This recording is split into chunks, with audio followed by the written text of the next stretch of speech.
என்னன்னு சொன்னா வயது வந்த பெண்கள் காவல்துறை இருக்கக்கூடிய சில இவரெல்லாம் பாலியல் துன்பத்தில் ஈடுபடுகிறார்களே அதற்காக நாங்கள் ஆர்ப்பாட்டம் செய்கிறோம் என்று சொல்லும் பொழுது அதுவும் காவல்துறை வந்து யாரை விட்டு நான் அடக்குமுறை செய்கிறேன். இப்படி தொடர்ந்து தமிழகத்துல நடைபெற்றுக் கொண்டிருந்த ஆர்ப்பாட்டத்துல இவங்களுடைய யுத்த கலை எல்லாமே காவல்துறை.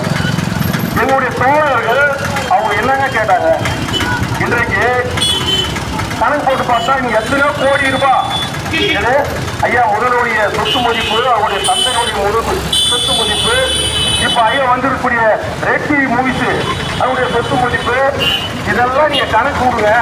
நாங்க வந்து தெருவில் வந்து புக் பண்றோம், மழை சொல்றோம், எங்களுக்கு குடும்பம் அவங்க கேட்டாங்க. அதெல்லாம் ஒண்ணுமே இல்லையே. நான் செய்கிற வேலை என்னுடைய பணிக்கு நிரந்தரமான ஒப்புதல் கொடு. ராம்கி நிறுவனத்துல ஒரு நிறுவனத்தை சென்னை கொண்டு வந்து 2000 கோடி ரூபாய் அவர்களுக்கு டெண்டர் விட்டுட்டு அந்த 2000 கோடி ரூபாய் யார் யாரு பிரிக்கிறீங்க, யார் யாரு போறீங்க, எத்தனை அமைச்சர் சாப்பிடுறீங்க அப்படின்றது செய்தித்தாளில நேரடியாக தெரியுது. அப்போ ராம்கி நிறுவனம் யாரு? ராம்கி நிறுவனம் யாரு? ஒரு